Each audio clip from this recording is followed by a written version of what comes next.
Hi friends, welcome to exam theory.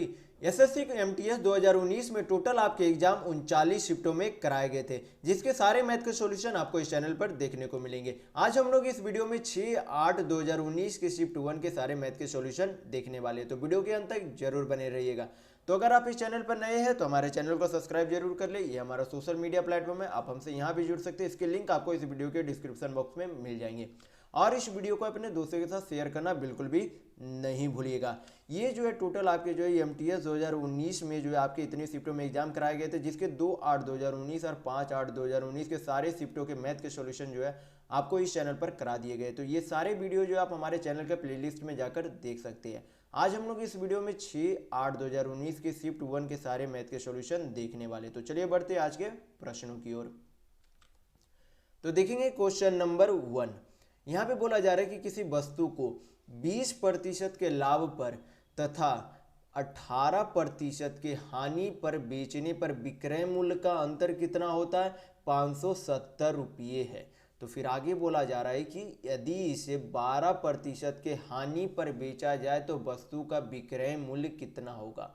तो आपको पता होना चाहिए कि सीपी जो है हमेशा खुद में कितना होता है, तो 100% होता है। कितना होता है? 100%। तो पहला विक्रय मूल्य जो उसे कितना पे बोला जा रहा है यहाँ पर कि 20% के लाभ पर बेचा जाएगा, यानी कि 100 से जो है इसे कितना में बेच दिया जाएगा? 120% में बेच दिया जाएगा। कितने में बेच दिया जाएगा? 120% में, 20% के लाभ पर, यानी कि 120% में बेच दिया जाएगा। लेकिन दूसरे विक्रय मूल्य में क्या बोला जा रहा है कि 18% के हानि पर बेचने पर, क्या कितने पे बेचने पर? 18% के हानि पर, यानी कि 100% का सीपी है तो इसे कितना में बेचना होगा 18% हानि करने के लिए? तो 82% में। कितना प्रतिशत में? 100 में से 18 माइनस करेंगे तो कितना? 82% में। यानी कि पहले जो है उसे 120% में बेचने के लिए कहा गया, लेकिन जब उसे 82% में उस वस्तु को बेचा जाएगा तो दोनों के विक्रय मूल्य में अंतर कितना दिया गया है? पैसे में 570 रुपये दिए गया। कितना दिया गया? रुपये में 570 रुपया। तो दोनों के विक्रय मूल्य में परसेंटेज में अंतर कितना है? तो 18 इधर, 20 इधर, यानी कि दोनों के विक्रय मूल्य में परसेंट में अंतर कितना है? 38% का जो है अंतर है। तो 38% का यहाँ पर अंतर का कितना वैल्यू दिया गया है? 570 रुपये। कितने रुपये? 570 रुपये। तो यहाँ पर क्या करेंगे? 1% का वैल्यू निकाल लेंगे। तो 19 दूनी 38 हो गया। यहाँ पर 19 दिया क्या हो गया आपका? 57 हो गया। 2 से 30 को काटेंगे तो कितना बार में चला जाएगा? 15 बार में चला जाएगा। तो 1% का वैल्यू जो है कितना आ गया? 5 रुपये। कितने आ गया? 5 रुपये। जो 1% का वैल्यू कितना? 5 रुपये। तो हमें सबसे पहले निकालना क्या है कि सीपी यानी कि क्रय मूल्य जो है उस वस्तु का क्या है। तो क्रय मूल्य जो हमेशा कितने रहता है? 100% रहता है। तो 1% का वैल्यू कितना है रुपये में? 5 रुपये। तो हमें निकालना कितना है? 100% का वैल्यू। तो यहाँ पे क्या करेंगे? 100 से इसे गुना कर देंगे तो कितना आ जाएगा यहाँ पर? तो यहाँ पर जो है 1% का वैल्यू यहाँ पर कितना था? 15 था। ये सॉरी, यहाँ पर 5 नहीं था, कितना था? 15 था। तो 15 इंटू 100 करेंगे तो कितना आ जाएगा? 1500 रुपये आ जाएगा। कितना आ जाएगा? 1500 रुपये। यानी कि उस वस्तु का क्रय मूल्य कितना है? 1500 रुपया। लेकिन यहाँ पर क्रय मूल्य नहीं पूछा जा रहा। क्या पूछा जा रहा है कि यदि उस वस्तु को जो है 12% के हानि पर बेचा जाता है तो वस्तु का नया विक्रय मूल्य क्या होगा। तो 12% को क्या करेंगे? फ्रैक्शन में चेंज करेंगे। क्या करेंगे? फ्रैक्शन में चेंज करेंगे। तो फ्रैक्शन में चेंज करेंगे तो कितना हो जाएगा? 3/25। फ्रैक्शन में, परसेंट को फ्रैक्शन में चेंज करने के लिए आपको हमेशा जो है आना चाहिए। इसे जो है मैं बता देता हूँ किस तरीके से चेंज किया जाता है। तो 12% को परसेंट जब हटाएंगे तो नीचे क्या चला जाएगा? 100 चला जाएगा। 4 से काटेंगे तो 4 तिया 12, नीचे 4 से काटेंगे तो कितना बार में चला जाएगा? 25 बार में। यानी कि 12% को क्या लिख सकते हैं फ्रैक्शन में? 3/25 लिख सकते हैं। क्या लिख सकते हैं? 3/25 लिख सकते हैं। यानी कि कोई वस्तु है जिसका सीपी जो है 25 यूनिट है, लेकिन उसे जो है 3 यूनिट की क्या कर दी जाती है? उसमें हानि हो जाती है। यानी 25 यूनिट का सामान जो है किस में बेच दिया जाता है? 22 यूनिट में बेच दी जाती है। तो 25 यूनिट यहाँ पर क्या हो गया? एक तरीके से सीपी हो गया, और 22 यूनिट जो है यहाँ पर क्या हो गया? नया एसपी यानी कि नया विक्रय मूल्य हो गया। तो इस वस्तु का सीपी कितना आया था यहाँ पर? 1500 रुपया आया था। क्या आया था सीपी यहाँ पर? यानी कि क्रय मूल्य कितना आया था? 1500 रुपया आया था। यानी कि 25 यूनिट का वैल्यू जो है कितना है? 1500 रुपया। तो क्या करेंगे? 1 यूनिट का वैल्यू निकाल लेंगे। तो 25 छक जो है कितना हो गया? 150। 25 छक यानी कि कितना हो गया? 60 हो गया। यानी कि 1 यूनिट का वैल्यू जो है कितना आ गया? 60 रुपये आ गया। कितना आ गया? 60 रुपये। तो हमें चाहिए क्या, नया विक्रय मूल्य यानी कि नया एसपी चाहिए। तो 1 यूनिट का वैल्यू 60 रुपया, तो हमें निकालना कितने यूनिट का वैल्यू है, तो 22 यूनिट का वैल्यू निकालना। तो 22 में से क्या करेंगे, 60 को मल्टीप्लाई कर देंगे, तो 22 छक कितना होता है, 132 होता है, और एक शून्य यहाँ पर बढ़ जाएगा। यानी कि नया एसपी जो है कितना आ गया, 1320 रुपये। कितना आ गया, 1320 रुपया नया एसपी आ गया। यानी कि आपका ऑप्शन नंबर 1 बिल्कुल सही होगा। तो चलिए बढ़ते हैं नेक्स्ट क्वेश्चन की ओर। तो देखेंगे क्वेश्चन नंबर 2। ये आपके जो है सिंप्लीफिकेशन के क्वेश्चन है, बोर्ड मास थ्योरम जो आपको हमेशा पता होना चाहिए किसी भी सिंप्लीफिकेशन को बनाने के लिए। तो बी से आपका हो जाता है ब्रैकेट, ओ से ऑफ, हिंदी में कभी कभार इसे का दिया हुआ रहता है, डी से डिवाइड यानी कि भाग, एम से मल्टीप्लाई यानी कि गुना, ए से ऐड यानी कि जोड़, ए से सब्ट्रैक्ट यानी कि घटाव होता है। जो पहले आपका बी है तो ब्रैकेट का सारा हल करेंगे, फिर ओ ऑफ से तो ऑफ का जो है सारा सॉल्यूशन जो है हल करेंगे। तो इसी तरीके से जो पहले है उसे जो है पहले हल करेंगे, जो बाद में उसे जो है बाद में हल करेंगे। तो सबसे पहले क्या करेंगे, छोटा जो अंदर ब्रैकेट का सारा उसे जो है क्या कर लेंगे, हल कर लेंगे। तो यहाँ पर पहले ऑफ है तो यहाँ पर कितना हो जाएगा, 8 चौक 32, फिर यहाँ पर गुना कर देंगे तो कितना हो जाएगा, 16 25 80, और यहाँ पे कितना है प्लस 24, और यहाँ पे क्या है माइनस, यानी कि 24 प्लस 80 कितना हो गया, तो आपका 104 हो जाता है। तो 104 में से कितना चला गया, 32 चला गया, तो कितना हो जाएगा यहाँ पर 4 में से 2, और यहाँ पे 72, यानी कि ब्रैकेट का अंदर का वैल्यू जो है कितना आ गया, 72 आ गया। तो आगे क्या करेंगे, इसे सारा हल कर लेंगे। तो ब्रैकेट का अंदर का वैल्यू 72 भागा 84 है, तो यहाँ पर भागा जो है क्या चलाएगा, 72 के नीचे चलाएगा, इंटू है आगे, तो इंटू यहाँ पर कर देंगे तो कितना हो जाएगा 48। फिर आगे जो है क्या है, यहाँ पर भागा का साइन है, तो भागा भी जो है यहाँ पर क्या आ जाएगा, नीचे 24 आ जाएगा। फिर आगे क्या है, इंटू 6 है, प्लस 4 है, फिर आगे जो है क्या है 3 है। तो सारा हल करेंगे तो क्या आ जाएगा, आपका सिंप्लीफिकेशन का आंसर आ जाएगा। तो यहाँ पर हो गया 24 दूनी 48, यहाँ पर काटेंगे तो कितना हो जाएगा, 42 हो जाएगा। फिर 6 से काटेंगे तो 6 सत्ते 42, अब 12 छक यहाँ पर 72 हो जाता है। तो यहाँ पर जो है कितना आ गया 12, इधर जो है 6 बचा हुआ है गुना में, तो कितना हो जाएगा 12 छक 72 बटा 7, और आगे इधर सारा जोड़ेंगे तो कितना हो जाएगा 4 3 7, यानी कि इसे जो है नीचे एलसीएम कितना आ गया 7, 72 प्लस 7 सत्ते कितना हो गया 49। तो यहाँ पर क्या करेंगे, जोड़ देंगे सारा, तो 9 2 11, 7 4 11 1 12, यानी कि सिंप्लीफिकेशन का आंसर कितना आ गया 121 बटा 7। तो इस सिंप्लीफिकेशन का आंसर जो है कौन सा सही होगा, इसका आंसर आपका यहाँ पर जो है बिल्कुल सही होगा कि 121 बटा 7 होगा इस सिंप्लीफिकेशन का आंसर। तो चलिए बढ़ते हैं नेक्स्ट क्वेश्चन की ओर। तो देखेंगे क्वेश्चन नंबर 3। यहाँ पे जो आपका ग्राफ से क्वेश्चन है, ये जो आपका ग्राफ में दिया गया है क्या, कारों की संख्या दी गई है, दी गई कि D1 में जो है 242 कार है, D2 में 262 कार है, इसी तरीके से D10 तक जो है कारों की संख्या दी गई।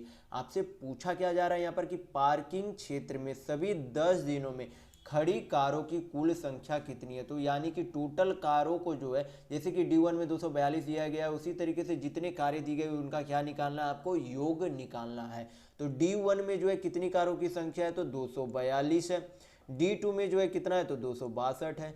D3 में जो है 281, D4 में आपका कितना है 309, D5 में 312, D6 में कितना है 314, D7 में 318, D8 में 322, D9 में 346, और D10 में जो है कितना है 356 है। तो सभी को क्या करेंगे, यहाँ पर जोड़ देंगे, वही आपका जो है क्या हो जाएगा, आंसर हो जाएगा।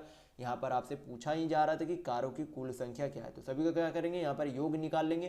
तो 2 2 4 1 5 9 5 14 2 16 4 20 8 28 2 30 अच्छे 36 अच्छे आपका कितना हो जाता है 42, यानी कि 2 हाथ में 4, 6 4 10 8 18 1 19 1 20 1 21 21 2 23 4 27 5 32 4 36। तो हाथ में आपका कितना बच गया 3 बच गया। यहाँ पर 3 जो है कितनी बार है 1 2 3 4 5 6 7, तो 7 21 21 और 6 ऊपर कितना हो गया 27, 27 और 3 कितना हो गया 30, यानी कि टोटल कारों की संख्या कितनी है 3062 है। तो आपका यहाँ पर ऑप्शन नंबर 4 बिल्कुल सही होगा। तो चलिए बढ़ते हैं नेक्स्ट क्वेश्चन की ओर। तो देखेंगे क्वेश्चन नंबर 4। यहाँ पर बोला जा रहा है कि ए किसी कार को कितने दिनों में करता है, अकेले 30 दिन में कर सकता है। फिर बी जो है उसी कार्य को अकेले कितने दिनों में कर सकता है, तो 60 दिन में कर सकता है। फिर आपसे पूछा जा रहा है कि यदि वे 5 दिन तक एक साथ कार्य करते हैं तो कार्य का जो है कितना हिस्सा शेष रह जाएगा। तो आपको टाइम एंड वर्क में पता होना चाहिए कि टोटल वर्क यानी कि कुल कार्य बराबर क्या होता है, इफिशियंसी इंटू टाइम होता है। क्या होता है, टोटल वर्क बराबर इफिशियंसी इंटू टाइम होता है। टोटल वर्क यानी कि क्या हो गया, कुल कार्य, इफिशियंसी यानी कि कार्य क्षमता, टी यानी कि आपका समय हो गया। तो यहाँ पर सभी का क्या करेंगे, कार्य क्षमता यानी कि इफिशियंसी निकाल लेंगे। तो ए जो है पहले कितने दिनों में कार्य करता है, 30 दिनों में। बी जो है उसी काम को कितने दिनों में करता है, 60 दिनों में करता है। तो दोनों का क्या निकाल लेंगे, एलसीएम। तो 30 और 60 का एलसीएम कितना होता है, तो 60 होता है। 60 को जब 30 से भाग देंगे तो किसका इफिशियंसी यानी कि कार्य क्षमता आ जाएगा, ए का। तो एक की कितनी कार्य क्षमता आ गई, तो 2 आ गई। 60 को जब 60 से भाग देंगे तो कितना आ जाएगा, 1। यानी कि बी की जो है कार्य क्षमता कितनी है, 1 है। बी की कार्य क्षमता कितनी है, 1 है। तो यहाँ पर दोनों मिलकर जो है कितने दिन तक काम किया, 5 दिन तक। तो एक दिन में दोनों मिलकर जो है कितने यूनिट काम करेगा, ए जो है 2 यूनिट काम करेगा और बी जो है 1 यूनिट काम करेगा। यानी दोनों मिलकर जो है कितने यूनिट काम कर लेगा, 3 यूनिट। तो 3 यूनिट जो है दोनों मिलकर काम करता है। एक दिन में 3 यूनिट काम करता है। तो दोनों मिलकर कितने दिन तक काम किया, 5 दिन तक। तो यहाँ पर क्या आ जाएगा आपका टोटल काम। यहाँ पर क्या हो गया, टोटल एफिशिएंसी हो गया, टोटल टाइम हो गया। तो यहाँ पर क्या निकल जाएगा आपका टोटल वर्क यानी कि कुल कार्य जो है दोनों के गुना करने पर कितना आएगा, 15। यानी कि दोनों के द्वारा 5 दिन में जो है 15 काम किया गया। लेकिन करना कितना था, 60 काम। करना कितना था, 60 काम। किया गया कितना, 15 काम। तो बचा हुआ कितना है, तो क्या करेंगे, 60 माइनस 15 करेंगे तो आपका क्या आ जाएगा, बचा हुआ काम। तो 60 माइनस 15 करेंगे कितना आ जाएगा, 45। तो बचा हुआ काम कितना है, 45। तो यहाँ पे आपसे पूछा ही क्या जा रहा था कि कार का कितना हिस्सा जो है शेष रह गया। तो बचा हुआ काम कितना है, 45। करना कितना था, 60। यानी कि कितना भाग बचा हुआ रह गया, तो 15 45 यहाँ पर काट देंगे, 15 चौक 60। यानी कि पूरे काम का 3/4 हिस्सा जो है उस काम का जो है बचा हुआ रह गया। यानी कि आपका ऑप्शन नंबर 2 बिल्कुल सही होगा। तो टाइम एंड वर्क में जो आप हमेशा याद रखेंगे कि टोटल वर्क बराबर क्या होता है, इफिशियंसी इंटू टाइम। यानी कि कुल कार्य बराबर कुल कार्य क्षमता इंटू कुल समय होता है। तो आप हमेशा ये याद रखेंगे। तो चलिए बढ़ते हैं नेक्स्ट क्वेश्चन की ओर। तो देखेंगे क्वेश्चन नंबर 5। यहाँ पे बोला जा रहा है कि यक्स जो है किसी कार्य को कितने अकेले जो है 15 दिन में कर सकता है। वाई अकेले जो है उसी कार्य को अकेले जो है कितने दिनों में कर सकता है, 30 दिन में कर सकता है। फिर आगे बोला जा रहा है कि यक्स, वाई तथा जेड जो है एक साथ मिलकर उस काम को जो है कितने दिनों में कर सकते हैं, 9 दिन में कर सकते हैं। तो बोला जा रहा है कि जेड जो है उस कार्य को अकेले कितने दिनों में कर सकता है। तो अभी आपको बताया गया कि टोटल वर्क इक्वल टू जो है क्या होता है, इफिशियंसी इंटू टाइम। यानी कि कुल कार्य बराबर कुल कार्य क्षमता इंटू कुल समय होता है। तो क्या करेंगे, सभी की जो है पहले कार्य क्षमता निकाल लेंगे। तो यक्स जो है उस काम को कितने दिनों में करता है, अकेले 15 दिनों में। वाई जो है उसी काम को अकेले कितने दिनों में करता है, 30 दिनों में। और यक्स, वाई और जेड तीनों मिलकर जो है उसी काम को कितने दिनों में करता है, 9 दिनों में करता है। तो तीनों का क्या निकाल लेंगे, यहाँ पर कार्य क्षमता निकाल लेंगे। तीनों का क्या निकालेंगे, यहाँ पर कार्य क्षमता। तो सबसे पहले क्या करेंगे, तीनों संख्याएं का एलसीएम ले लेंगे। तो 15, 30, 9 का एलसीएम कितना होता है यहाँ पर, तो यहाँ पर 90 एलसीएम हो जाएगा। कितना एलसीएम हो जाएगा, 90। तो 90 को जब 15 से भाग देंगे तो कितना बार में चला जाएगा, 6 बार में। यानी यक्स की कार्य क्षमता कितनी हो गई, 6 हो गई। 90 को जब 30 से भाग दिया जाएगा तो कितना बचेगा, यहाँ पर 3। यानी कि वाई की कार्य क्षमता कितनी हो गई, 3 हो गई। और 90 को जब 9 से भाग दिया जाएगा तो कितना आ जाएगा, 10। यानी कि तीनों को मिलाकर जो है कार्य क्षमता कितनी है, तो 10 है। तो यक्स की कार्य क्षमता 9 है, वाई की कार्य क्षमता 3 है। यानी कि दोनों मिलाकर कार्य क्षमता कितनी है, तो 9 है। दोनों मिलाकर यक्स और वाई की कार्य क्षमता कितनी है, 9 है। और तीनों मिलाकर कार्य क्षमता कितनी है, 10 है। तो यहाँ पर से क्या निकल जाएगा, जेड की कार्य क्षमता आपकी निकल जाएगी। तो क्या करेंगे, 10 माइनस जब 9 करेंगे तो किसका कार्य क्षमता निकल जाएगा, जेड का कार्य क्षमता। यानी कि जेड की कार्य क्षमता कितनी है, 1 है। क्योंकि यक्स जो है यहाँ पर 6 कार्य क्षमता से करता है, यानी कि इसमें यक्स माइनस कर देते हैं। और वाई भी जो है कितने, 3 कार्य क्षमता से माइनस कर देते हैं, यानी कि वाई को भी माइनस कर दिए। तो यहाँ पर से क्या निकल जाएगा, जेड की कार्य क्षमता। तो जेड की कार्य क्षमता कितनी आ गई, 1 आ गई। और 1 कार्य क्षमता करना कितना काम है, उसे 90 काम करना। तो 90 काम बटा 1 की कार्य क्षमता से, तो उसको समय कितना लगेगा, 90 दिन लगेगा। यानी जेड को जो है उस काम को करने में कितना दिन लगेगा, 90 दिन लगेगा। क्योंकि यहाँ पे आपको फार्मूला में बताया गया कि टोटल वर्क बराबर क्या होता है, इफिशियंसी बाई टाइम। तो इफिशियंसी को हम कहाँ लिख सकते हैं, टोटल वर्क के नीचे यहाँ पर जो है लिखा जा सकता है। तो आपका क्या निकल जाएगा, टाइम, यानी कि समय निकल जाएगा। तो समय निकालने के लिए हमने क्या किया, कुल कार्य को ऊपर लिख दिया, नीचे जो है क्या लिख दिया, कुल इफिशियंसी को लिख दिए। तो यहाँ पर क्या आ गया, आपका कुल समय आ गया। यानी कि जेड को जो है उस कार्य को करने में कितना समय लगेगा, 90 दिन लगेंगे। तो चलिए बढ़ते हैं नेक्स्ट क्वेश्चन की ओर। तो देखेंगे क्वेश्चन नंबर 6। यहाँ पे बोला जा रहा है कि नाव की अनुप्रवाह गति जो है कितनी है, 14 किलोमीटर प्रति घंटा है। यानी कि नाव जो है धारा की दिशा में कितने की स्पीड से चलता है, यानी कि चाल से, तो 14 किलोमीटर प्रति घंटा की चाल से। और नाव की जो है उधर प्रवाह यानी कि अपस्ट्रीम, यानी कि धारा के विपरीत दिशा में जो है उसकी चाल कितनी है, 10 किलोमीटर प्रति घंटा। तो यहाँ पर बोला गया कि वह नाव शांत जल में 72 किलोमीटर की दूरी को जो है तय करने में कितना समय लगेगा। तो सबसे पहले हमें शांत जल में नाव की गति, यानी कि हमें नाव की गति निकालनी पड़ेगी।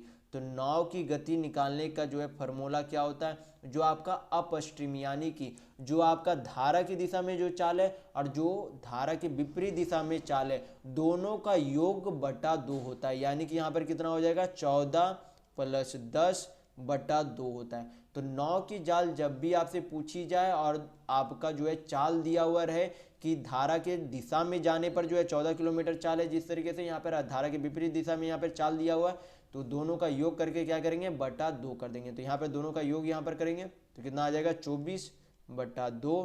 तो यानी कि नाव का चाल जो है कितना है, 12 किलोमीटर प्रति घंटा। यानी कि नाव का चाल कितना है, 12 किलोमीटर प्रति घंटा।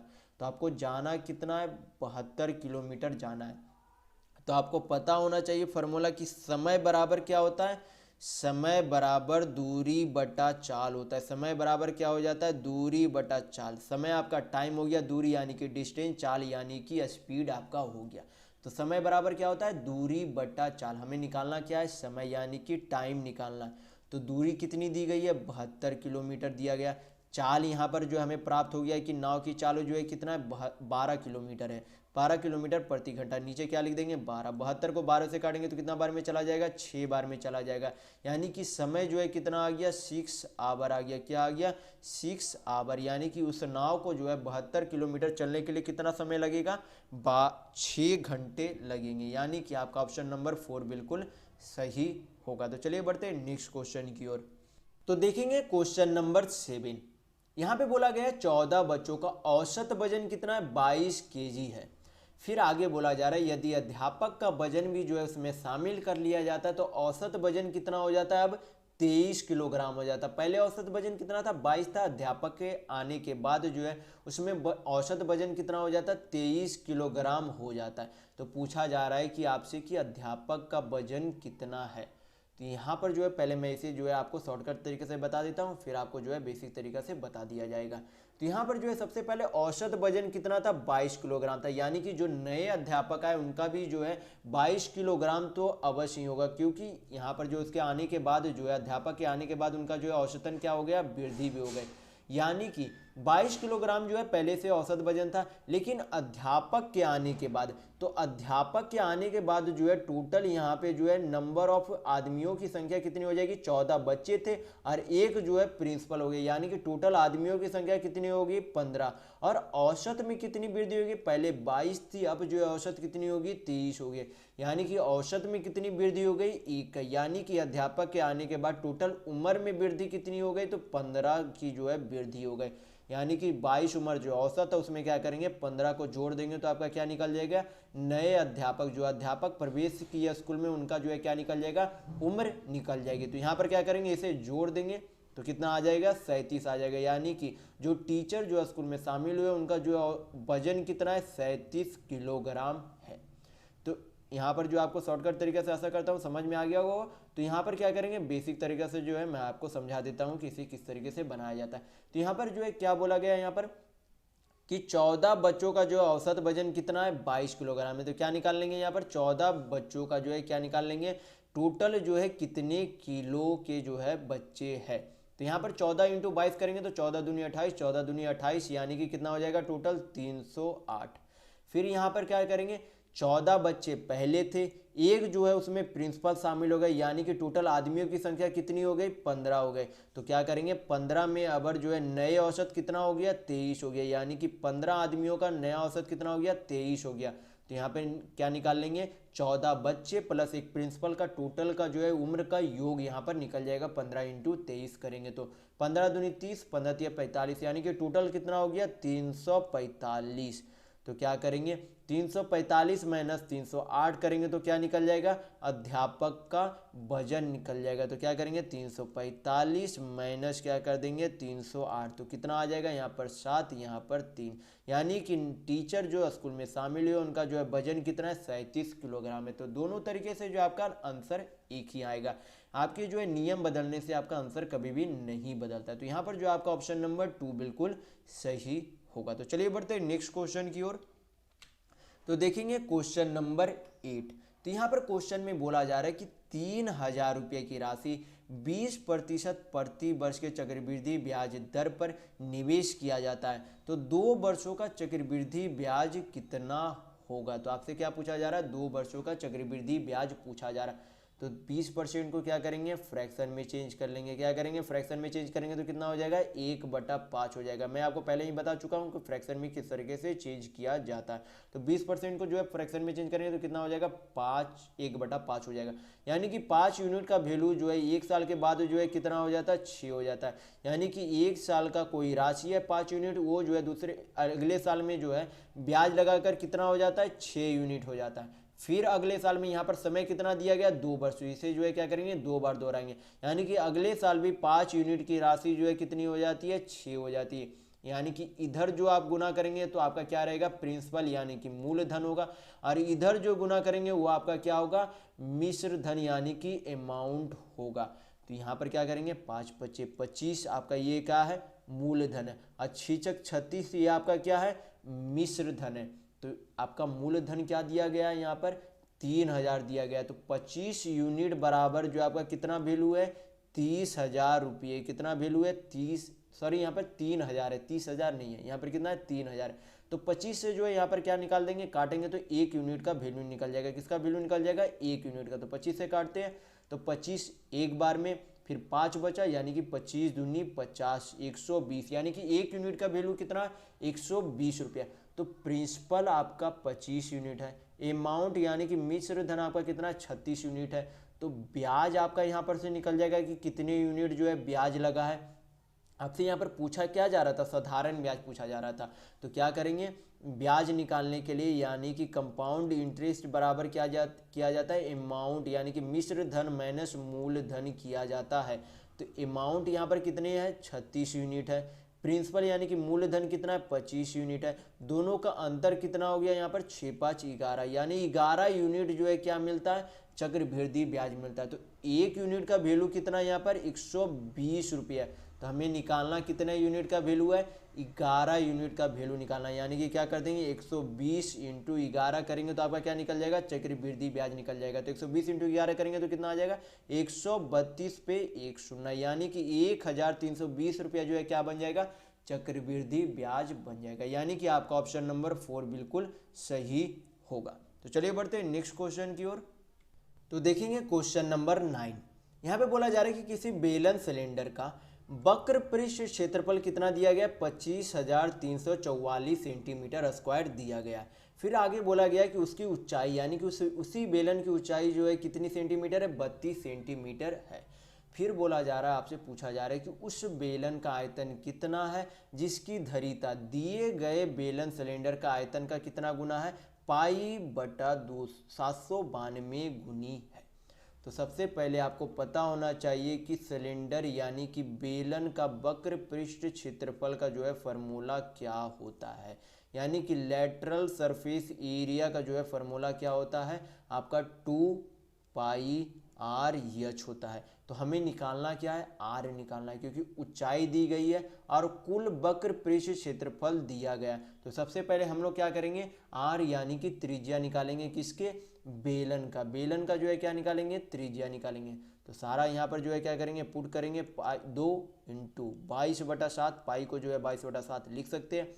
त्रिज्या हमें निकालना है यानी कि उसे r से रहने देंगे। ऊंचाई कितनी दी गई है, हाइट 32 सेंटीमीटर। और टोटल जो है लेटरल सरफेस एरिया यानी कि वक्र पृष्ठ क्षेत्रफल टोटल जो है कितना दिया गया, 25,344 सेंटीमीटर स्क्वायर दिया गया। तो इसे सारा हल करेंगे तो आपका क्या निकल जाएगा, त्रिज्या यानी कि रेडियस निकल जाएगा। तो इसे हल करेंगे तो 11 दूनी 22, 11 दूनी 22, 11 तिया 33, 0 11 चौक 44 आपका कट गया। 16 से काटेंगे तो 16 दूनी 32, 16 1 4 3 7, 16 चौक 64, 16 चौक 64, 2 दूनी 4 दूनी 8, 8 से काटेंगे तो कितना बार में चला जाएगा, 8 1 8 8 64 यानी कि 18 8 144। तो r बराबर आपका कितना आ गया, 18 इंटू 7 करेंगे तो कितना आता है, 18 सत्य आपका 126 हो जाता है। यानी कि सिलेंडर का जो है यानी कि बेलन का जो है त्रिज्या कितना आ गया, 126 सेंटीमीटर आ गया। लेकिन यहाँ पर क्वेश्चन में आपसे बोला क्या जा रहा है कि उस बेलन का आयतन कितना होगा जिसकी धरीता जो है दिए गए बेलन यानी कि जो पहले दिया गया बेलन है उसके आयतन का जो है कितना गुना है, पाई बटा 792 गुना है। यानी कि जो आपका पहले बेलन दिया गया था उसके वॉल्यूम यानी कि आयतन का कितना गुना, पाई बटा 792 गुना जो है नए बेलन का आयतन होगा। क्या करेंगे, पुराने बेलन का आयतन निकालेंगे, उसमें से क्या गुना करेंगे, पाई बटा 792 गुना कर देंगे तो आपका क्या निकल जाएगा, नए सिलेंडर का आयतन यानी कि वॉल्यूम निकल जाएगा। तो आपको क्या पता होना चाहिए, सिलेंडर का वॉल्यूम का फॉर्मूला पता होना चाहिए। तो वॉल्यूम का फॉर्मूला क्या होता है, पाई r स्क्वायर एच होता है, किसका, सिलेंडर यानी कि बेलन का आयतन का फॉर्मूला क्या होता है, पाई r स्क्वायर एच होता है। तो यहाँ पर जो है इसे तोड़ेंगे तो पाई का 22/7 लिख सकते हैं। त्रिज्या कितना आया था, 126, तो r स्क्वायर है तो 126 इंटू 126। एच यानी कि ऊंचाई जो है पुराने सिलेंडर यानी कि बेलन का क्या दिया गया है, 32 सेंटीमीटर, तो 32 सेंटीमीटर यहाँ पर लिख देंगे। और जो नए बेलन का आयतन है वो पुराने बेलन के आयतन का कितना गुना है, पाई बटा 792 गुना। तो इसमें पाई बटा 792 गुना कर देंगे तो आपका क्या निकल जाएगा, नए सिलेंडर का वॉल्यूम यानी कि नए बेलन का आयतन आपको प्राप्त हो जाएगा। तो यहाँ पे क्या करेंगे, पाई बटा 792 गुना कर देंगे। तो पाई को क्या करेंगे, तोड़ देंगे तो आपका कितना आ जाएगा, 22/7, और नीचे जो है 792 इंटू में लिखा जाएगा।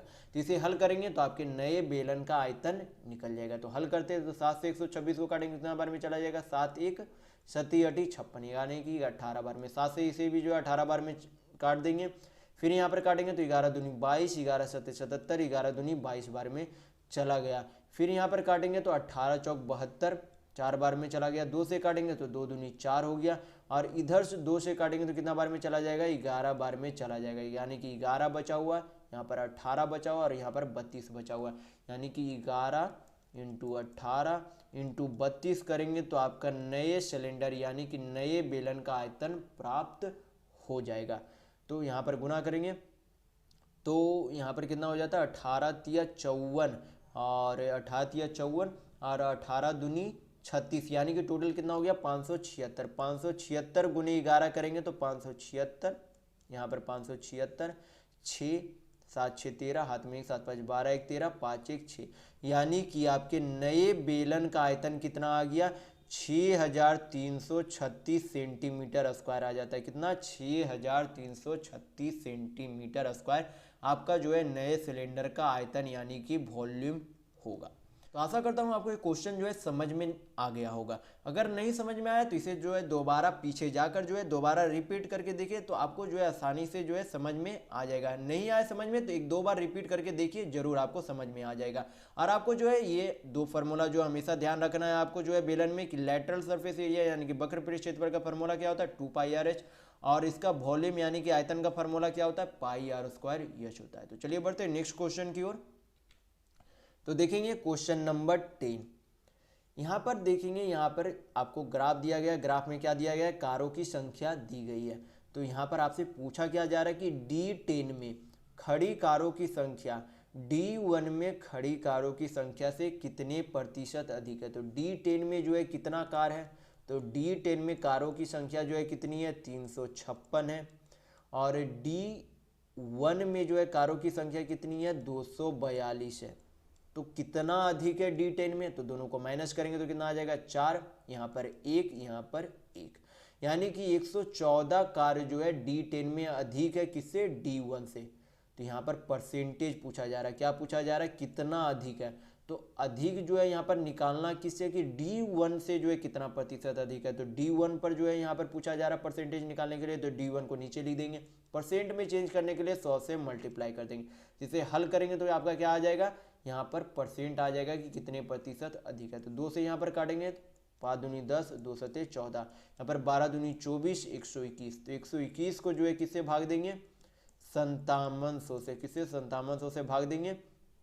यहाँ पर 4 बार में, तो 4 12 चौक 48, यहाँ पर 2, यहाँ पर हो जाएगा 8 8 16, यहाँ पर एक बार में 0, तो यहाँ पर काटेंगे, यहाँ पर 7 बार में 7 12 सत्ते 84, यहाँ पर कितना हो जाता है 12 सत्ते 84, यहाँ पर आपका कितना हो जाएगा, सॉरी यहाँ पर जो है 10 6, यहाँ पर आपका कितना हो जाएगा 6 होगा, तो यहाँ पर कितना हो जाएगा 12 सत्ते 84, कितना हो जाएगा 12 सत्ते 84, तो यहाँ पर माइनस आपका होगा तो कितना बच जाएगा, यहाँ पर 13 बच जाएगा, तो कितना हो जाएगा पॉइंट हो जाएगा। तो यहाँ पर ऑप्शन में मिलाएंगे आपका 47 पॉइंट किसका आ रहा है, तो 47 पॉइंट आपका जो है किस में आ रहा है, ऑप्शन नंबर 3। तो आपका ऑप्शन नंबर 3 यहाँ पर बिल्कुल सही होगा। तो चलिए बढ़ते हैं नेक्स्ट क्वेश्चन की ओर।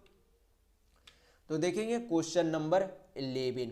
यहाँ पे बोला गया कि किसी वस्तु पर 20% की छूट देने के पश्चात कोई दुकानदार जो है 30% का लाभ कमाता है।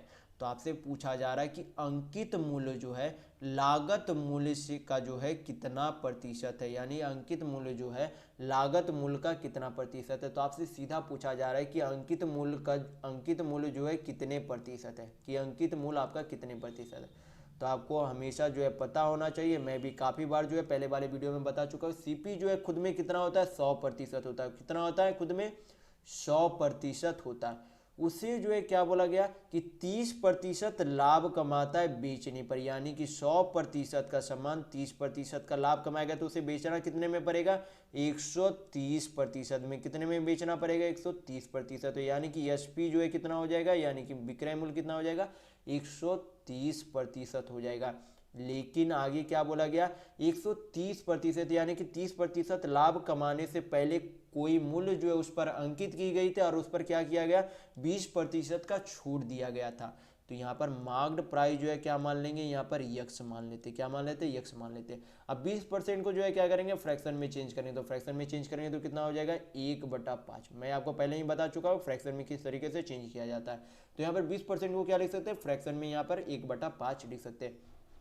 यानी कि 5 की कोई मार्क्ड प्राइस वस्तु यानी कि अंकित मूल्य वस्तु जो है उसमें कितने की छूट दी जाती है 1 यूनिट की छूट दी जाती है। यानी कि 5 यूनिट की कोई वस्तु को जो है 1 यूनिट की छूट में यानी कि 4 यूनिट में जो है बेच दी जाती है। यानी कि मार्क्ड प्राइस अंकित मूल्य कितना है 5 यूनिट और उसे 4 यूनिट में बेच दी जाती है। यानी कि एसपी यानी कि सेलिंग प्राइस यानी कि विक्रय मूल्य जो है कितना है 4 यूनिट है।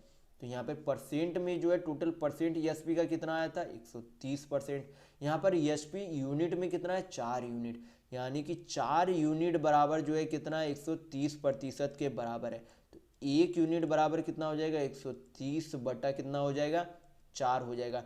तो हमें निकालना क्या है मार्क्ड प्राइस यानी कि अंकित मूल्य निकालना है। तो अंकित मूल्य जो है कितना यूनिट है तो 5 यूनिट है। तो इसमें क्या कर देंगे 5 यूनिट का यहाँ पर जो है 5 यूनिट का जो है वैल्यू निकालने के लिए 1 यूनिट का वैल्यू 130/4 है। तो 5 यूनिट का वैल्यू निकालने के लिए इसमें क्या करेंगे 5 से मल्टीप्लाई कर देंगे। तो कितना आ जाएगा 13×5 = 65 यानी कि 650/4 आ जाएगा। क्या आ जाएगा 650/4। 2 से काटेंगे तो 2 दूनी 4, 32 दूनी 64, 2 × 5 = 10। 225 को 2 से डिवाइड करेंगे तो कितना आ जाएगा 16 दूनी 32, 2 दूनी 4 यानी कि 162.5% जो है क्या आ जाएगा अंकित मूल्य आ जाएगा। यानी कि आपका ऑप्शन नंबर 1 जो है बिल्कुल सही होगा। तो चलिए बढ़ते हैं नेक्स्ट क्वेश्चन की ओर। तो देखेंगे क्वेश्चन नंबर 12। यहाँ पे बोला गया है कि किसी वर्ग की अंतः त्रिज्या यानी कि इनर रेडियस तथा परित्रिज्या यानी कि सर्कम रेडियस का अनुपात क्या होगा। तो सबसे पहले यहाँ पर क्या कर लेंगे एक वर्ग बना लेंगे, उसके अंदर जो है क्या बोला गया है एक सर्कल है, उसके अंदर एक सर्कल है तभी तो कोई त्रिज्या होगी। और एक जो आपका क्या है वर्ग के ऊपर सर्कल है। यहाँ पर सर्कल सही ढंग से नहीं बना है तो यहाँ पर जो आप इसे मैनेज करेंगे। तो यहाँ पर जो एक स्क्वायर के अंदर एक सर्कल है, एक स्क्वायर के ऊपर एक सर्कल है, उसके अंदर जो है क्या है, एक रेडियस है, और एक रेडियस जो है क्या है, एक सर्कल जो ऊपर है उसका रेडियस है। तो जब भी आपको जो है, मान लीजिए यहाँ पर जो है स्क्वायर यानी कि वर्ग की साइड जो है क्या है, ए है, यहाँ पर वर्ग की साइड क्या मान लिए, ए मान लिए।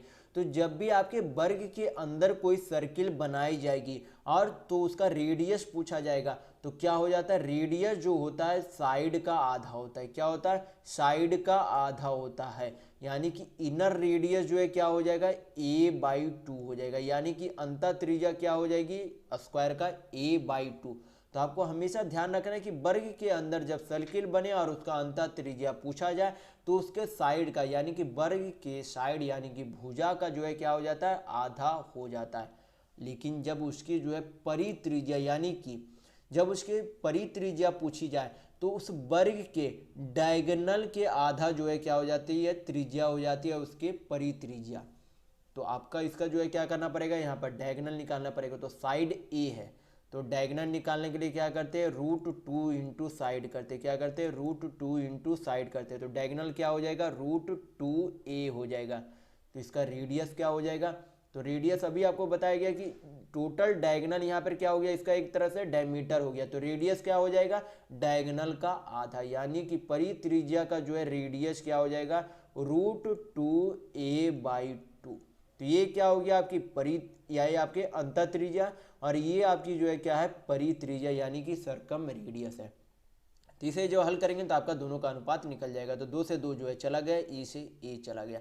तो दोनों का अनुपात कितना आ गया, 1:√2 आ गया, यानी कि आपका ऑप्शन नंबर 3 बिल्कुल सही होगा। तो आपको हमेशा ध्यान रखना है कि जब भी स्क्वायर के अंदर सर्किल बने तो भुजा का आधा रेडियस होता है, और जब वर्ग के बाहर सर्कल बने तो उसके डायगोनल का आधा जो है क्या हो जाता है, उसका रेडियस बनता है।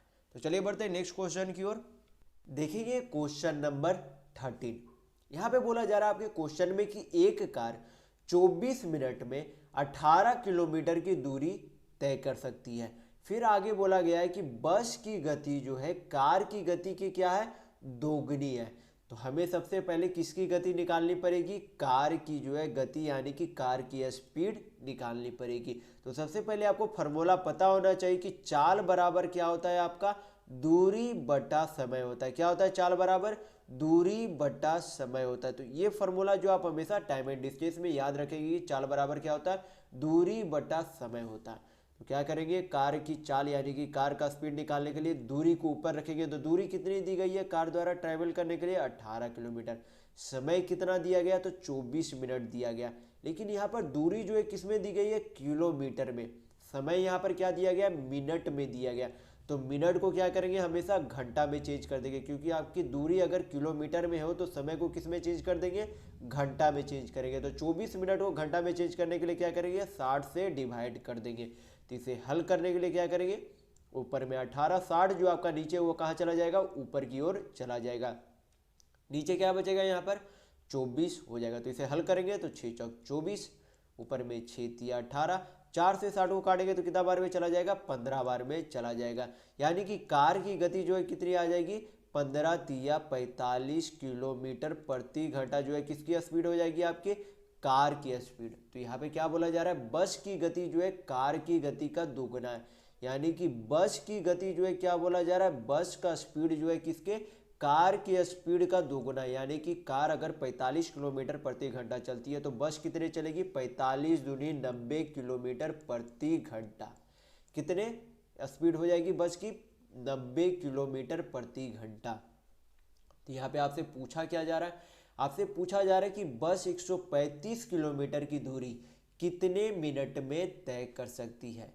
तो आपको ये भी पता होना चाहिए कि समय बराबर जो आपका क्या होता है, समय बराबर दूरी बटा चाल होता है। समय बराबर आपका क्या होता है, दूरी बटा चाल होता है। तो आपको हमेशा जो है दोनों याद रखना है कि समय बराबर क्या होता है, दूरी बटा चाल होता है। यहाँ पर जो है दूरी और ये जो है आपका क्या है, चाल। यानी चाल को जो है यहाँ पर चाल की जगह समय कर दिया गया और समय की जगह जो है चाल यहाँ पर हो जाता है। तो आपके एक फार्मूला याद रख सकते हैं या फिर दोनों फार्मूला याद रख सकते हैं। तो यहाँ पर जो है समय बराबर क्या होता है, दूरी बटा चाल। तो बस को जो है ट्रैवल कितना करना है, 135 किलोमीटर। कितना, 135 किलोमीटर, और उसकी चाल यानी कि स्पीड बस की कितनी है 90 किलोमीटर प्रति घंटा। तो इसे जो है काटेंगे तो 45 दूनी 90, 45 तिया 135, यानी कि 3/2 घंटा जो है उस बस को जो है यात्रा करने में लगेंगे, कितने 135 किलोमीटर की दूरी को तय करने में। लेकिन यहाँ पर समय किसमें पूछा जा रहा है, मिनट में पूछा जा रहा है। किसमें पूछा जा रहा है, यहाँ पे बोला जा रहा है कि मिनट में जो है कितने तय कर सकती है। तो ये हमारा किस में आया, घंटा में आया। तो इसे क्या करेंगे, मिनट में चेंज करने के लिए 60 से मल्टीप्लाई कर देंगे, यानी कि 3/2 इंटू क्या कर देंगे 60 कर देंगे। तो 2 से जो है 60 को काटेंगे तो कितना बार में चला जाएगा, 30 बार में चला जाएगा, यानी कि कितना आ जाएगा 30 तिया 90 मिनट आ जाएगा। क्या आ जाएगा 30 तिया 90 मिनट, यानी कि उस बस को जो 135 किलोमीटर की दूरी को तय करने में कितना समय लगेगा, 90 मिनट लगेगा। तो चलिए बढ़ते हैं नेक्स्ट क्वेश्चन की ओर। तो देखेंगे क्वेश्चन नंबर 14। यहाँ पे दिया गया कि एक वर्ग का विकर्ण जो है यानी कि डायगोनल जो है कितना है, 24 सेंटीमीटर है। तो आपसे पूछा जा रहा है कि परिमाप क्या होगा। तो किसी भी वर्ग का यानी कि वर्ग का डायगोनल का फॉर्मूला जो आपका क्या होता है, √2 इंटू साइड होता है। क्या होता है, √2 इंटू साइड होता है किसका, डायगोनल का फॉर्मूला होता है किसमें, वर्ग में। वर्ग में डायगोनल का फॉर्मूला क्या होता है, √2 इंटू साइड होता है, यानी कि √2 इंटू साइड बराबर जो है क्या दिया गया, 24 सेंटीमीटर दिया गया।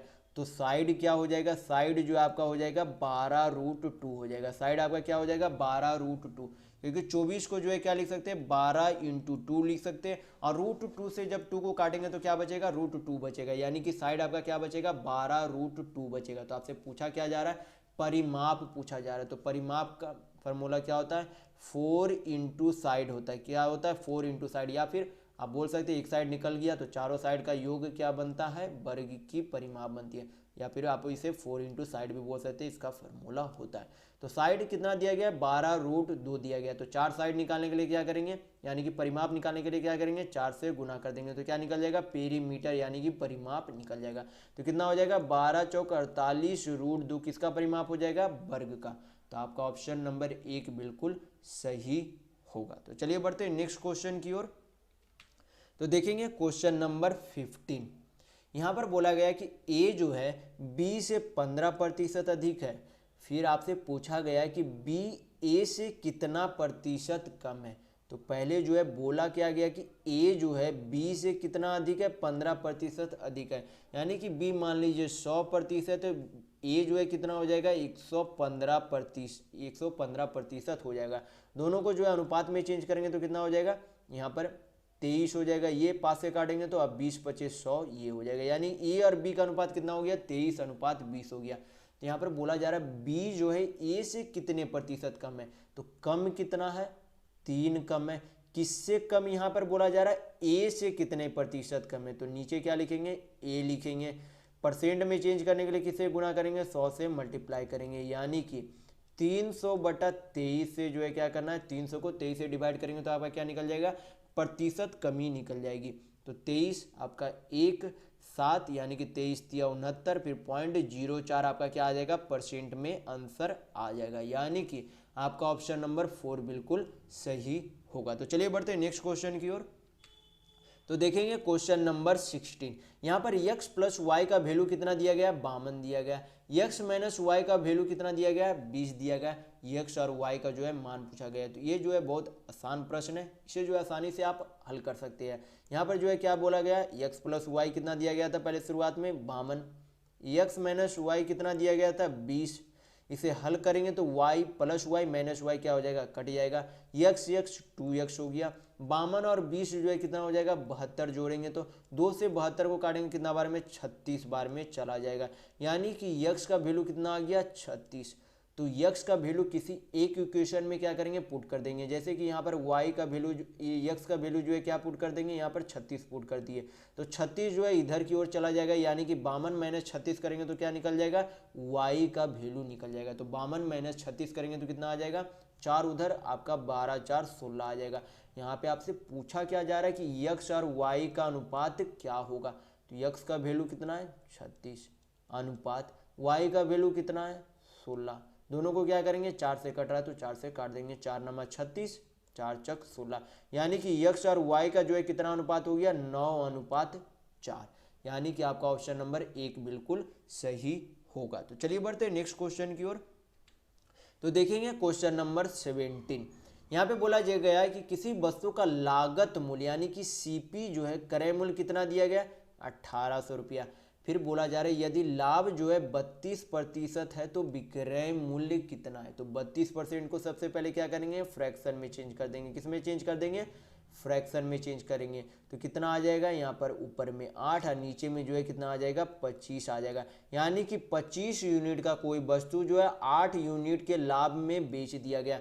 यानी कि किसी का वस्तु का सीपी, यहाँ पर एसपी लिख देते, यानी कि किसी वस्तु का जो है क्रय मूल्य 25 यूनिट है, उसे जो है 8 यूनिट के लाभ पर, यानी कि 25 8 कितना हो गया आपका 33, यानी कि 33 यूनिट में जो है बेच दी गई। तो लागत मूल्य यहाँ पर कितना दिया गया है, 1800, यानी कि 25 यूनिट का वैल्यू जो है कितना है, 1800 रुपये। तो 25 से क्या करेंगे, 1800 काटेंगे तो 1 यूनिट का वैल्यू हमें निकालने के लिए यहाँ पर आ जाएगा। तो 25 से जो है यहाँ पर काटेंगे तो 25 7 175, 25 दूनी 50, यानी 1 यूनिट का वैल्यू जो है कितना हो गया, 72। आपसे पूछा क्या जा रहा है, विक्रय मूल्य यानी कि एसपी पूछा जा रहा है। तो एसपी जो है यूनिट में कितना है, 33 यूनिट है। 1 यूनिट का वैल्यू कितना है, 72 है। तो 33 यूनिट का वैल्यू निकालने के लिए क्या करेंगे, 33 से गुना कर देंगे। तो 72 दिया, 3 दूनी 6, 7 21, यहाँ पर भी जो है क्या हो जाएगा, 216 जोड़ देंगे तो 6 6 1 7, 2 1 3 2, यानी कि आपका एसपी जो है कितना आ गया, 3376 रुपये जो है क्या हो गया आपका एसपी हो गया। यानी कि उस वस्तु का विक्रय मूल्य कितना है, 2376 रुपया। तो चलिए बढ़ते हैं नेक्स्ट क्वेश्चन की ओर। तो देखेंगे क्वेश्चन नंबर 18। यहाँ पे बोला गया है कि किसी मूलधन पर 5% वार्षिक ब्याज की दर से 2 वर्ष का साधारण ब्याज तथा चक्रवृद्धि ब्याज का अंतर कितना है, 25 रुपये है। तो आपसे पूछा जा रहा है कि मूलधन जो है कितना है। तो आपको जो है एकमात्र फॉर्मूला, जब आपको चक्रवृद्धि ब्याज या साधारण ब्याज का 2 वर्षों का अंतर दिया हुआ है तो एक फार्मूला आप हमेशा याद रखेंगे, इससे जो है काफ़ी जल्दी जो है इस प्रश्न को हल कर लिया जाता है। तो P इंटू आर स्क्वायर बट्टा 10,000 इक्वल टू जो आपका क्या हो जाता है, CI यानी कि कंपाउंड इंटरेस्ट माइनस SI यानी कि सिंपल इंटरेस्ट। P से आपका हो गया प्रिंसिपल यानी कि मूलधन, R से रेट यानी कि दर, CI से आपका कंपाउंड इंटरेस्ट यानी कि चक्रवृद्धि ब्याज, SI से आपका सिंपल इंटरेस्ट। इक्वल टू में आपका क्या आ गया, चक्रवृद्धि ब्याज माइनस साधारण ब्याज। यहाँ पे क्या करेंगे, सभी पुट कर देंगे तो आपका क्या निकल जाएगा, मूलधन निकल जाएगा। तो मूलधन हमें निकालना तो उसे किससे, P से डिनोट कर देंगे। R यानी कि आपका जो है दर कितना दिया गया, 5%। तो यहाँ पर 5 5 25 हो जाएगा। क्या करना, ऊपर में R स्क्वायर करना, तो 5 5 25, नीचे कितना 10,000। दोनों यानी कि चक्रवृद्धि ब्याज या साधारण ब्याज का अंतर यहाँ पर कितना दिया गया, 25 रुपया। तो इक्वल टू क्या लिख देंगे, 25 रुपया लिख देंगे। 25 से 25 चला गया यानी कि प्रिंसिपल। तो मूलधन आपका कितना आ गया, 10,000 रुपये आ गया। तो ये आपका क्या निकल गया, मूलधन, यानी कि उस राशि का मूलधन जो है कितना था, 10,000 रुपये। तो आपका ऑप्शन नंबर 2 बिल्कुल सही होगा। तो ये फार्मूला जो आपको हमेशा याद रखना है कि जब 2 वर्षों का जो है चक्रवृद्धि ब्याज साधारण ब्याज का अंतर दिया हुआ रहे और आपसे प्रिंसिपल या फिर रेट ये सब पूछे, तो आपका क्या ये फार्मूला जो आपको हमेशा याद रखना है। इससे जो है आसानी से ये मैथ जो है हल हो जाते हैं। तो चलिए बढ़ते हैं नेक्स्ट क्वेश्चन की ओर। तो देखेंगे क्वेश्चन नंबर 19। ये भी जो है आपका सिंप्लीफिकेशन का क्वेश्चन है। पहले ही जो है आपको इस वीडियो में बता चुका हूँ कि बोर्डमास थ्योरम क्या होता है। तो इसे जो है सारा क्या करेंगे, हल करेंगे। तो यहाँ पर 39 भागा 26 है, तो 39 बटा 26 हो जाएगा। तो काटेंगे 13 से, तो कितना 13 तिया 39, 13 दूनी 26 हो जाएगा। प्लस का साइन आ गया तो प्लस दे देंगे। यहाँ पर 22 को 11 से डिवाइड करेंगे तो कितना बार में चला जाएगा, 2 बार में। कितना बार में, 22 को जब 11 से डिवाइड करेंगे तो कितना बार में चला जाएगा, 2 बार में। तो इतना का कितना आ गया वैल्यू, 2 आ गया। फिर 2 इंटू 2 है तो 2 दूनी कितना हो जाएगा, 4 हो जाएगा। तो यहाँ पर 4 लिख देंगे, प्लस का साइन है तो प्लस दे देंगे। और 4 इंटू 3 है यानी कि 4 तिया कितना हो जाएगा, 12। तो ऊपर का सारा हल हो गया, तो नीचे का हल करेंगे। तो यहाँ पर कितना हो गया, 2 ऑफ 5 है तो कितना हो जाएगा, 5 दूनी 10। यहाँ पर माइनस है तो माइनस का साइन माइनस यहाँ पे लिख देंगे। अंदर जो है सारा ब्रैकेट का क्या करेंगे, पहले हल कर लेंगे। तो 10 को जब 2 से भाग देंगे तो कितना आ जाएगा, 5 आ जाएगा। और यहाँ पर कितना हो गया, 3 तिया 9 हो गया, यानी कि 7 प्लस 5 माइनस 9 हो गया। तो 7 5 12, 12 में से 9 गया तो कितना बचा, 3 बचा। 3 से जो है क्या करेंगे, बाहर का जो 3 है उससे क्या करेंगे, मल्टीप्लाई करेंगे। तो 3 तिया कितना हो जाएगा, 9। यहाँ पर माइनस का साइन है तो माइनस का साइन रहने देंगे। और यहाँ पर कितना आ गया, 9 हो गया। बाकी हल करेंगे तो आपका क्या आ जाएगा, इस सिंप्लीफिकेशन का आंसर आ जाएगा। तो नीचे 10 में से 9 गया तो 1 बचा, ऊपर जो है एलसीएम कितना हो जाएगा, 2 हो जाएगा, यहाँ पर 3 हो गया, 4 दूनी 8, 12 दूनी 24, तो यहाँ पर कितना हो गया, 8 3 11, 11 24 जो है कितना हो जाएगा, 35 हो जाएगा। कितना हो जाएगा, 11 24 35, और नीचे में जो है क्या हो जाएगा, 2 हो जाएगा। यानी कि सिंप्लीफिकेशन का आंसर कितना है, 35/2। आपका ऑप्शन नंबर 2 बिल्कुल सही होगा। तो सिंप्लीफिकेशन को आपको परीक्षाओं में जो है संभल कर बनाना होता है। काफ़ी स्टूडेंट जो है इसमें गलती कर परीक्षाओं में चले आते हैं। तो आप हमेशा इसे जो है तोड़ कर जो है इसे थोड़े थोड़े करके बनाएंगे, जिससे जो है प्रश्न जो है लेंदी ना बने। तो आप जो है परीक्षाओं में इस पर जो है अधिक ध्यान देंगे। तो चलिए बढ़ते हैं नेक्स्ट क्वेश्चन की ओर। तो देखेंगे क्वेश्चन नंबर 20। यहाँ पर हो गया कि D3 आपसे पूछा जा रहा है। यहाँ पर जो है कारों का जो है संख्या दी गई है सारा। यहाँ पर आपसे बोला गया है कि D3 तथा D8 में खड़ी कारों की संख्या का जो है अंतर कितना है। तो D3 में जो है सबसे पहले कारों की संख्या कितनी है D3 में, तो D3 में कितना है टोटल, 281 है। कितना है, 281 है। फिर आपका बोला गया D8 में, तो D8 में जो है टोटल कारों की संख्या कितनी है, 322। यानी कि D8 में जो है टोटल कारों की संख्या कितनी है, 322। तो दोनों का क्या निकालना है, अंतर निकालना है। तो 322 में से क्या करेंगे, 322 में से 281 को माइनस करेंगे तो दोनों का अंतर निकल जाएगा। यानी कि 2 में से 1 गया 1, 12 में से 8 गया 4, तो दोनों का अंतर कितना है, 41। यानी कि आपका ऑप्शन नंबर 2 बिल्कुल सही होगा। तो चलिए बढ़ते हैं नेक्स्ट क्वेश्चन की ओर। तो देखेंगे क्वेश्चन नंबर 21। यहाँ पे बोला गया है ए तथा बी जो है मासिक आय, ए का जो है मासिक आय कितना है, 12,000 रुपये, और बी का जो है मासिक आय कितना है, 8,000 रुपये है। फिर आगे बोला गया उनके मासिक व्यय का अनुपात कितना है, 5:3 में जो है क्या करता है, दोनों जो है उस राशि को खर्च करता है। कमाता है ये 12,000 रुपया और बी जो है 8,000 रुपया, दोनों खर्च जो है 5:3 के जो है अनुपात में जो है दोनों खर्च करता है। फिर बोला जा रहा है आगे कि यदि वे प्रति माह जो है समान राशि बचाते हैं तो उनमें से प्रत्येक जो है हर वर्ष कितना राशि बचाता है। तो इसे हल करने के लिए यहाँ पर जो है सबसे पहले रेशियो में क्या मान ले, दोनों में x मल्टीप्लाई कर दे ताकि आगे जो है कन्फ्यूजन ना हो इसे हल करने में। तो सबसे पहले ए जो है कमाता कितना है, 12,000 रुपये कमाता है। कितना कमाता है, 12,000 रुपये। उनमें से जो है 5x को क्या कर दिया जाता है, खर्च कर दिया जाता है। तो इसमें से जब 12,000 कमाता है, 5x को खर्च कर देता है, तो जब 12,000 में से 5x को माइनस कर देंगे तो क्या निकल जाएगा, बचत निकल जाएगा। ये जो है इतना कमाता है, इतना खर्च कर दिया, यानी कि जितना कमाता है उसमें से खर्च को माइनस करेंगे तो क्या निकल जाएगा, आपका बचत निकल जाएगा। फिर बी जो है कितना कमाता है, 8,000 रुपये कमाता है। कितना कमाता है, 8,000 रुपये, और खर्च कितना कर देता है, 3x जो है खर्च कर देता है। तो 8,000 रुपये कमाया और 3x जो है खर्च कर दिया, तो जितना कमाया उसमें से खर्च करने से माइनस कर देंगे तो आपका क्या निकल जाएगा, बचत निकल जाएगा। तो दोनों तरफ क्या है, बचत है, दोनों का बचत जो है क्या है, बराबर है। तो क्या कर देंगे, यहाँ पर इक्वल टू का साइन दे देंगे। तो इसे हल करेंगे तो x का वैल्यू यहाँ पर निकल जाएगा। तो आपका निकल जाएगा क्या, इससे बचत की राशि निकल जाएगी। x की जो वैल्यू होगी आपकी क्या होगी, बचत की राशि होगी। तो यहाँ पर हल करेंगे तो यहाँ पर कितना आ जाएगा, 5x को उधर भेजेंगे तो 2x हो जाएगा, और 8,000 को इधर भेजेंगे तो कितना हो जाएगा, 4,000 हो जाएगा। तो 2 से काटेंगे तो कितना बार में चला जाएगा, 2,000 बार में चला जाएगा। यानी x का वैल्यू जो है कितना आ गया, 2,000 आ गया। यानी कि उसकी बचत जो है कितनी है, 2,000 है।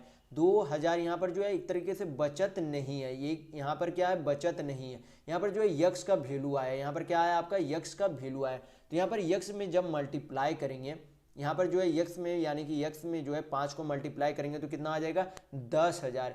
यानी कि 10,000 जो है क्या आ गया, ए का जो है व्यय यानी कि खर्च आ गया। कमाता एक कितना था, 12,000 कमाता था। कितना कमाता था, 12,000। खर्च कितना कर देता था, 10,000 खर्च कर देता था। तो बचाया होगा कितना, 12,000 में से 10,000 माइनस करेंगे तो कितना आ जाएगा, 2,000 आ जाएगा। कितना आ जाएगा, 2,000 आ जाएगा। यानी कि आपका ऑप्शन नंबर 3 बिल्कुल सही होगा।